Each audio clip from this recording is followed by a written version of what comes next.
새천년의 기대감으로 가득했던 2000년 5월 24일 아침, 경기도 과천의 한 주택가를 기억하십니까? 여느 때와 다름없이 거리를 청소하던 한 환경미화원이 골목길에 버려진 쓰레기 봉투를 들어 올리다 굳어버립니다. 봉투 틈새로 흘러나온 그것은 다름 아닌 사람의 피였습니다.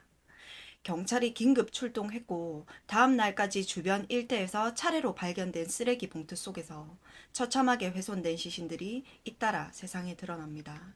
지문 감식 결과 피해자들은 그 동네 단독주택에 살던 중년의 부부로 밝혀졌죠. 그렇다면 범인은 대체 누구였을까요? 경찰이 곧바로 부부의 집을 들이닥쳤을 때 집안에는 마침 한 청년이 남아 있었습니다. 부부의 둘째 아들, 당시 23살의 대학생 이은석이었습니다. 사건 발생 나흘 만인 5월 25일, 그는 존속 살해 및 사체 유기 혐의로 긴급 체포됩니다. 대학 등록금을 안 준다고 부모를 살해한 페류나, 사건 직후 언론은 일제히 자극적인 헤드라인을 쏟아냈습니다.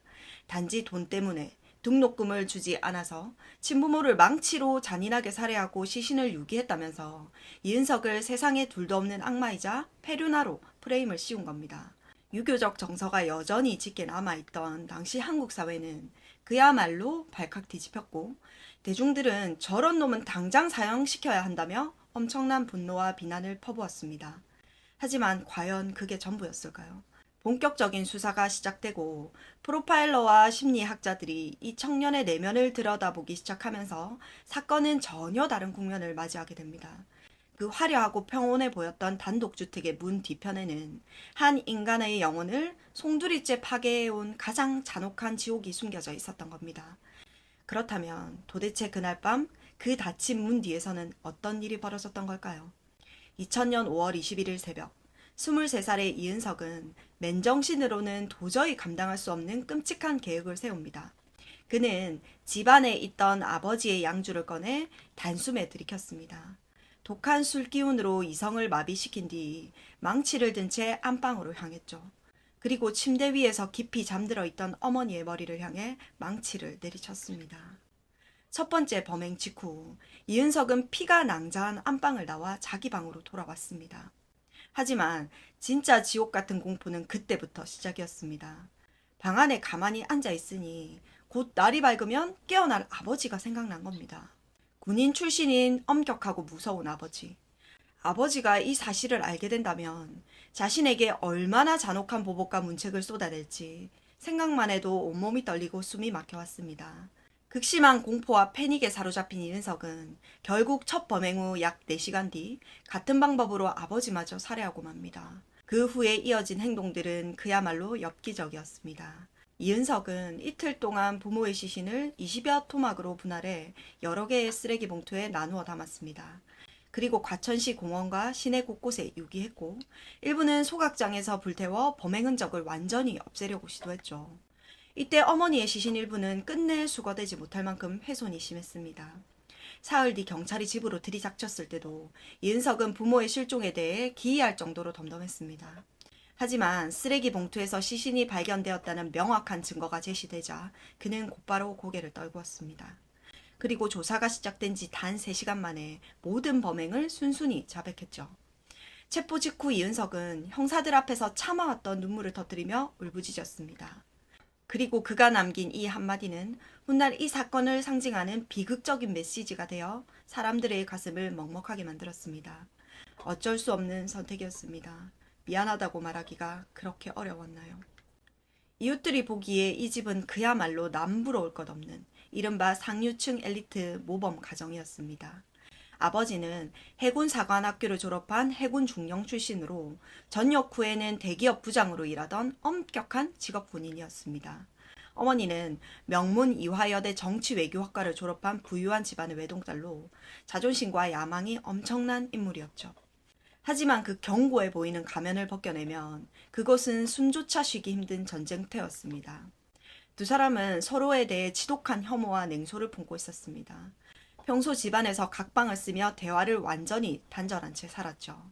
그리고 이 차가운 부부 갈등과 좌절된 야망의 화살은 고스란히 이 집의 둘째 아들, 소극적이고 예민했던 이은석에게로 향했습니다. 어머니는 심각한 히스테리 증세를 보이며 이은석을 괴롭혔습니다. 겨우 유아기 시절 밥을 늦게 먹는다는 사소한 이유로 어린 자식에게 젓가락을 집어 던졌고, 이은석이 만화를 그리며 놀 때면 머리카락을 한 움큼씩 뜯는 등 일상적인 폭력을 휘둘렀습니다. 그렇다면 군인 출신의 아버지는 어땠을까요? 아버지는 가정의 군대식 규율을 들여와 자식들을 극도로 통제했습니다. 어머니의 잔인한 가학행위를 빤히 보면서도 묵인했고, 때로는 한술 더 떠 폭력에 동조하기까지 했습니다. 이 폭력은 유년 시절로 끝나지 않았습니다. 훗날 이은석의 고등학교 동창들은 법정에서 눈물을 흘리며 이렇게 증언했습니다. 체육 시간에 옷을 갈아입을 때 보면 은석이의 몸은 항상 피멍투성이었습니다. 그의 학창 시절은 매일이 지옥이었던 것입니다. 하지만 진짜 무서운 건 몸에 남는 상처보다 영혼을 갉아먹는 언어폭력이었습니다. 부모는 이은석에게 숨쉬듯이 폭언을 쏟아냈습니다. 넌 쓰레기 같은 놈이야. 사내 놈이 그래가지고선 어디다 써먹냐. 넌 그냥 나가 죽는 게 낫겠다. 이은석의 성적이 조금이라도 떨어지거나 일상적인 실수를 하면 이를 단순한 아이의 부족함이 아니라 하나님 앞에서의 불경이자 큰 죄악으로 몰아붙였습니다. 훈육을 빙자해 너 같은 돌연변이는 사탄이 씌어서 그런 거다. 마귀짓을 하고 있다. 하나님께 저주받은 자식이다. 라는 식의 극단적인 폭언을 일상적으로 퍼부었습니다. 존재 자체를 악으로 규정한 것입니다. 그리고는 몽둥이로 무자비하게 구타를 하거나 며칠씩 밥을 굶긴 뒤 이은석을 억지로 무릎 꿇렸습니다. 그리고 장시간 동안 나는 죄인입니다. 나의 죄를 회개합니다. 라고 소리를 내어 기도하도록 강요했습니다. 당시 이은석의 정신감작을 담당했던 전문의들은 이 종교적 가스라이팅이 물리적 폭행보다 훨씬 치명적이었다고 분석했습니다. 일반적인 육체적 폭력은 피해자에게 가해자를 향한 분노나 반발심을 남깁니다. 하지만 부모라는 절대적 권위와 신이라는 절대적 권위가 합쳐져서 네가 근본적으로 악한 죄인이다 라고 주입하는 세대적 학대는 피해자의 반항의지 자체를 꺾어버립니다. 결국 이은석은 자신이 부당하게 학대당하고 있다는 억울함조차 느끼지 못한 채 나는 정말 구제불능의 쓰레기이자 죄인이다 라는 깊은 원초적 죄책감과 극단적인 자기 혐오에 빠지게 되었습니다. 이는 그가 건장한 20대 청년이 되어서도 집을 떠나 도망치거나 부모에게 맞서지 못하고 심각한 회피성 성격장애와 우울증에 갇히게 된 결정적인 원인이 되었습니다. 이은석은 그 지옥 같은 집에서 살아남기 위해 부모에게 인정받기 위해 밤을 새워가며 죽어라 공부했습니다. 그리고 마침내 대한민국에 내노라 하는 명문대 고려대학교 공과대학에 합격합니다. 일반적인 부모라면 잔치를 열고 기뻐할 일이죠. 하지만 부모의 반응은 차가운 얼음장 같았습니다. 오직 서울대학교에 가지 못했다는 이유 하나만으로 이은석의 가슴에 대못을 박은 겁니다. 고작 고려대가 뭐니? 우리 집에 너처럼 멍청한 자식은 필요 없다. 자신이 벼랑 끝에서 이뤄낸 최고의 성과마저 철저히 부정당한 순간이었습니다. 평생에 걸친 거부와 비난, 그리고 완벽주의적인 압박 속에서 이은석이라는 청년의 자아 존중감은 완전히 짓밟혔고 그는 세상에 홀로 버려진 듯한 극단적인 고립감 속으로 침잠해 가고 있었습니다. 그런데 여기서 한 가지 의문점이 생깁니다. 이 집에는 이은석만 있었던 게 아닙니다. 2살 터울의 형이 한 명 더 있었죠. 똑같은 부모 밑에서 똑같은 지옥을 겪으며 자란 형제. 하지만 두 사람이 살아남기 위해 택한 생존 방식은 완전히 판이했습니다. 그리고 이 차이가 한 사람은 탈출하고 한 사람은 파멸하게 만드는 운명의 분기점이 됩니다. 이은석의 형은 외향적이고 괄괄한 성격이었습니다. 부모가 부당하게 폭력을 휘두르면 순순히 맞기보다 격렬하게 반항하며 맞서 싸우는 길을 택했죠. 그리고 대학에 입학하자마자 뒤도 돌아보지 않고 집을 나가 부모와 인연을 끊어버립니다. 숨막히는 학대의 고리에서 스스로를 물리적으로 격리시키는데 성공한 겁니다. 하지만 이은석은 그러지 못했습니다. 이은석은 타고나길 너무나 내성적이고 예민했습니다. 부모의 가혹한 집에 감히 저항할 엄두를 내지 못했고 그저 칭찬받기 위해 덜 맞기 위해 오직 순종만을 선택했습니다. 분노와 고통을 안으로만 꾹꾹 억눌렀던 겁니다. 문제는 이렇게 내면화된 상처가 이은석의 영혼을 병들게 했다는 점입니다. 심각한 대인기피증과 사회공포증이 생겼고 부모 외에 다른 사람과 소통하는 법을 배우지 못했습니다. 그 결과 지옥은 집 밖에서도 재현되었습니다. 초, 중, 고등학교 시절 내내 끔찍한 집단 따돌림을 당했고 심지어 군대에 가서도 후임병들에게까지 무시와 기수열애를 당하는 비참한 군 생활을 보내야 했습니다. 세상 그 어디에도 이은석이 마음 둘 곳은 없었던 겁니다. 이은석이 얼마나 외롭고 정서적으로 굶주려 있었는지를 보여주는 정말 가슴 아픈 일화가 하나 있습니다. 군 전역 후 극심한 외로움을 견디지 못한 이은석은 생전 처음으로 성매매 업소를 찾았습니다. 하지만 그는 다른 남성들처럼 성적인 만족을 원한 게 아니었습니다. 이은석은 그곳의 여성에게 추가 비용까지 더 얹어주며 울먹이는 목소리로 이렇게 애원했습니다. 돈은 더 드릴 테니 제발 한 번만 따뜻하게 안아주시고 입을 맞춰주시면 안 될까요? 육체적인 쾌락이 아니라 평생 단 한 번도 받아보지 못한 인간의 따뜻한 온기가 필요했던 겁니다. 하지만 이 비정상적인 요청마저 업계 관행이 아니라는 이유로 차갑게 거절당합니다. 이은석은 돈을 주고 사는 공간에서조차 자신이 기댈 품은 없다는 처절한 고립감만을 아는 채 돌아와야 했습니다. 그런 이은석에게 유일한 도피처는 오직 영화뿐이었습니다. 어릴 때부터 군 전역 후까지 무려 21권에 달하는 방대한 일기를 쓰며 속마음을 털어놓았고 인터넷 영화 동호회에 가입해 영화평을 쓰는 것에 집착하듯 몰두했습니다. 가혹하고 추악한 현실을 완전히 잊게 만들어주는 스크린 속 가상의 세계. 그 어두운 극장 앞만이 이은석이 유일하게 숨을 쉴 수 있는 가상의 안식처였던 것입니다. 위태롭게 이어지던 한 청년의 삶이 완전히 붕괴된 건 부모의 상상 초월하는 차별과 냉대 때문이었습니다. 부모는 자신들에게 온갖 반항을 일삼다 집을 나가버린 첫째 아들에게는 서울의 고가의 아파트를 떡하니 장만해주며 지극한 애착을 보였습니다. 심지어 첫째 아들에게 사준 그 고가의 아파트는 이은석 앞으로 낸 대출로 사준 것이라고 합니다. 반면 평생을 순종하며 지옥 같은 집구석을 묵묵히 지켰던 둘째 이은석에게는 어떠한 따뜻한 말도 경제적 지원도 전혀 주지 않았습니다. 이 지독한 모순 앞에서 이은석은 마침내 무너져 내렸습니다. 그리고 범행을 저지르기 딱 열흘 전이었던 2000년 5월 11일, 평생 단 한 번도 부모에게 맞서지 못했던 이은석이 처음이자 마지막으로 절규 섞인 반항을 시작합니다. 이은석은 초등학교 때부터 빼곡하게 적어온 일기장들을 안방 탁자 위에 쾅 하고 내려놓았습니다. 그리고 그 안에 기록된 수십 년간의 구체적인 학대 실태를 하나하나 읽어 내려가며 부모의 눈을 똑바로 쳐다보고 조목조목 따져 묻기 시작했죠. 이은석이 이때 부모와 싸우려고 일기장을 들고 나왔을까요? 아닙니다. 이건 부모를 향한 공격이 아니라 내가 이렇게 아팠다. 제발 내 상처를 알아달라며 부모의 품을 갈구했던 아주 처절한 마지막 화해의 몸짓이었습니다. 그저 우리가 미안했다, 고생 많았다라는 그 사과 한마디가 듣고 싶었던 겁니다. 하지만 부모의 반응은 무자비함을 넘어 잔인했습니다. 어머니는 눈앞에 증거가 시퍼렇게 살아있는 일기장을 보며 콧방귀를 꼈습니다. 난 그런 기억이 전혀 없다. 네가 지어낸 이야기 아니냐? 뻔뻔하게 발뺌한 겁니다. 옆에 있던 아버지의 태도는 더 과간이었습니다. 오히려 아들을 한심하다는 듯이 쳐다보며 다그쳤죠.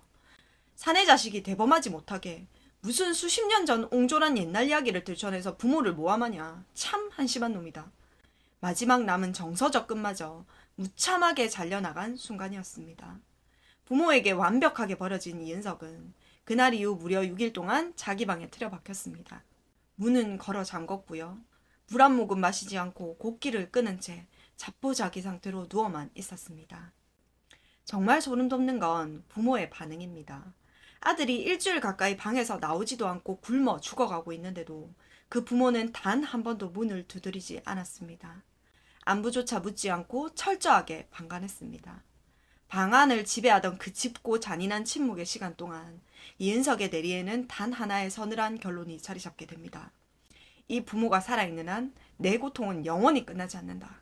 내가 살기 위해서는 저 인간들을 이 세상에서 소멸시켜야만 한다. 지옥 같던 침묵 끝에 결국 끔찍한 살인 계획이 싹트기 시작한 겁니다.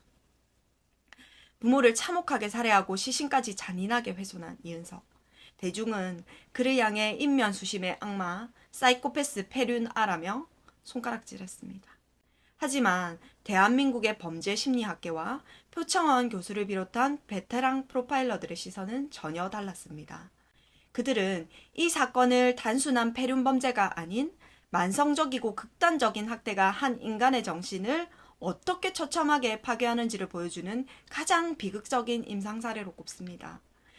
전문가들이 분석한 이은석의 내면에는 세 가지 결정적인 심리적 메커니즘이 작동하고 있었습니다. 첫 번째로 주목한 것은 피학대 아동 증후군과 학습된 무력감입니다. 많은 사람들이 의문을 가집니다. 형처럼 집을 나가면 됐잖아. 명문대인 고려대까지 다닐 정도로 똑똑한 성인이 왜 바보같이 그 집에서 맞고만 있었냐라고요. 하지만 전문가들은 이은석의 자립 능력이 이미 완전히 고갈된 상태였다고 진단합니다. 적극적으로 저항하며 탈출했던 형과는 달리 예민하고 소극적이었던 이은석은 수십 년간 이어진 폭력을 고스란히 안으로 받아냈습니다. 어릴 때부터 거듭된 좌절과 정서적 지배는 이은석의 머릿속에 하나의 지독한 공식을 심어버렸습니다. 내가 무슨 짓을 하더라도 이 지옥을 벗어날 순 없다. 고려대생이라는 타이틀도, 다 자란 성인이라는 육체도, 부모라는 거대한 절망의 그늘 앞에서는 아무런 힘을 쓰지 못했던 겁니다. 두 번째 분석은 대중을 가장 경악하게 만들었던 사체 훼손에 대한 이야기입니다. 시신을 20여 토막으로 내어 도심 곳곳에 유기한 수법은 언뜻 연쇄살인마들의 가학적인 성향과 닮아 보입니다. 하지만 프로파일러들의 분석은 완전히 반대였습니다. 이은석의 사체 훼손은 잔혹함이 아니라 극단적인 공포와 방어 기제에서 나온 행동이었습니다. 첫 범행으로 어머니를 살해한 직후 이은석은 극심한 공황 상태에 빠졌습니다. 잠시 후 깨어날 군인 출신의 엄격한 아버지가 이 사실을 알게 된다면 자신에게 가해질 가혹한 처벌과 폭력, 생각만 해도 온몸이 마비될 것 같은 그 공포를 통제하기 위해 아버지까지 살해하게 되죠. 그 후 벌인 사체 훼손은 범행을 감추려는 목적도 있었지만 무의식적으로 자신을 평생 지배하고 학대해온 그 거대하고 두려운 존재들을 시각적으로 완전히 해체하려는 강박적 도피 행동이었습니다. 시신을 조각내어 눈앞에서 완전히 없애버려야만 비로소 부모의 위협으로부터 자신이 안전해질 수 있다고 믿었던 비정상적인 방어기제였던 셈입니다. 마지막으로 범죄 심리학자들이 지적한 가장 치명적인 무기는 몸에 남는 매가 아니었습니다. 바로 부모의 원망적, 경멸적 언어 확대였습니다. 너 같은 쓰레기는 필요 없다. 나가 죽어라. 하나님께 저주받은 자식이다. 이런 폭언은 이은석의 마음속에 깊은 자책과 원망을 퇴적물처럼 쌓아 올렸습니다. 결국 범행 열흘 전 이은석이 평생의 일기장을 꺼내 부모에게 따져 물었던 행동은 단순한 반항이 아니었습니다. 나에게 미안하다고 한마디만 해달라며 상처받은 영혼을 치유받고 싶어 했던 마지막 인정 자극 요구였습니다. 그러나 돌아온 것은 어머니의 전면적인 부인과 아버지의 차가운 멸시였죠. 그 순간 이은석의 인지체계는 최종적으로 붕괴해버립니다. 이 가해자들이 살아있는 한 내 고통은 절대 끝나지 않는다. 내가 살기 위해서는 오직 저들을 소멸을 시켜야만 한다. 수십 년간 일방적인 학대를 당해온 장기 피해자가 순간적으로 극단적인 가해자로 뒤바뀌어버리는 범죄 심리학적 메커니즘. 이은석 사건은 학대가 만들어낸 가장 슬프고도 끔찍한 파국이었습니다. 이은석이 법정에서 마주한 대가는 차가웠습니다. 그해 12월 1심 재판부는 존속 살해 혐의로 그에게 사형을 선고합니다. 천륜을 저버린 죄에 대한 당연한 결과처럼 보였죠. 하지만 이듬해인 2001년 항소심 재판부의 판단은 달랐습니다. 이은석이 오랜 세월 당해온 상상 초월의 가정폭력과 학대가 인정되면서 심신미약 상태였음이 첨작이 된 겁니다. 결국 재판부는 사형에서 무기징역으로 감형을 선고했고 대법원에서 이 형이 최종 확정되면서 이은석은 교도소에서 평생을 보내게 되었습니다. 이은석 사건은 단순히 끔찍한 강력범죄로 끝나지 않고 대한민국 학술계와 법조계에도 아주 깊은 발자국을 남겼습니다. 사건의 충격적인 심리학적 배경에 주목한 연세대학교 심리학과의 이훈규 교수는 구치소에 있던 이은석을 여러 차례 찾아가 편지를 주고받았습니다. 그리고 그가 남긴 21권의 일기장과 재판조서, 주변인 인터뷰를 샅샅이 모아 2001년 한 권의 책을 세상에 내놓게 됩니다. 책의 제목은 이은석이 체포 당시 울부짖었던 바로 그 말이었습니다. 미안하다고 말하기가 그렇게 어려웠나요? 이 책에서 저자는 아주 파격적인 주장을 펼쳤습니다. 이은석은 극단적인 아동학대가 빚어낸 무고한 희생양이며 도덕적인 측면에서 보면 그는 무죄에 가깝다라며 사회에 경종을 울렸죠. 덕분에 가정폭력과 아동학대의 참혹함이 세상에 널리 알려지는 계기가 되기도 했습니다.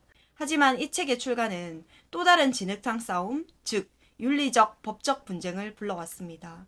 집을 떠나 살아남았던 이은석의 친형이 제동을 걸고 나선 겁니다.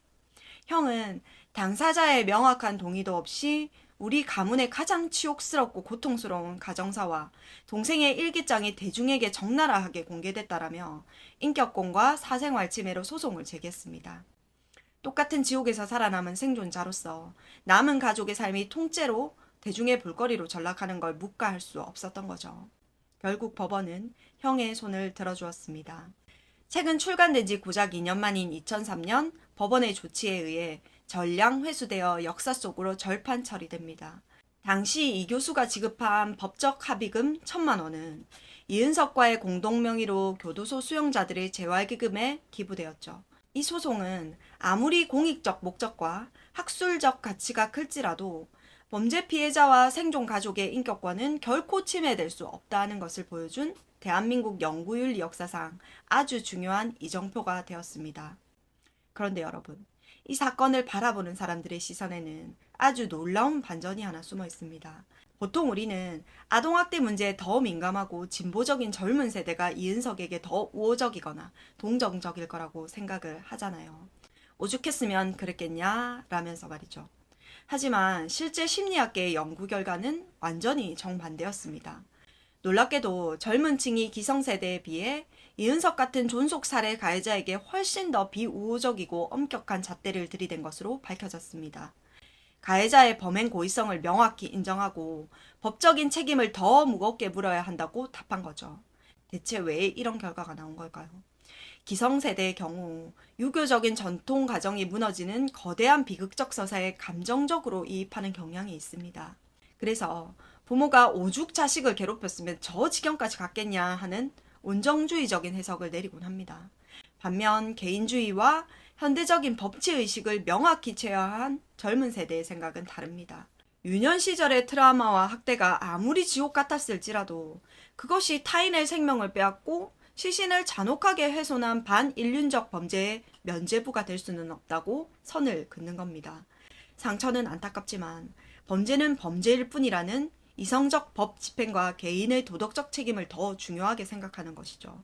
평생을 지옥 같은 폭력 속에서 살다가 끝내 부모를 소멸시키는 파멸을 택한 청년 이은석. 그리고 그를 바라보는 우리 사회의 엇갈린 시선들. 학대가 낳은 비극적인 희생양인가? 혹은 어떤 이유로도 용서받을 수 없는 잔혹한 가해자일 뿐인가? 여러분은 이 사건을 어떻게 바라보고 계십니까? 2000년 5월 과천의 조용한 주택가를 피로 물들였던 이은석 부모 토막 살해 사건. 이 비극은 우리에게 단 한순간도 외면할 수 없는 실존적인 경고를 던지고 있습니다. 가장 안전하고 따뜻해야 할 가정이라는 공간이 사회의 감시망에서 벗어나 만성적인 폭력과 통제로 얼룩질 때 어떻게 그 안의 구성원 모두를 파멸로 이끄는 지옥이 될 수 있는지를 똑똑히 보여주었기 때문입니다. 겉보기에는 성공 가도를 달리던 완벽한 상류층 엘리트 가문. 하지만 그 화려하고 견고한 성벽은 실상은 그 안에서 피눈물을 흘리며 비명을 지르고 있던 한 아이의 아픔을 철저하게 가려버린 잔인한 장벽이었습니다. 오늘 준비한 이야기는 여기까지입니다. 끝까지 시청해주셔서 감사합니다.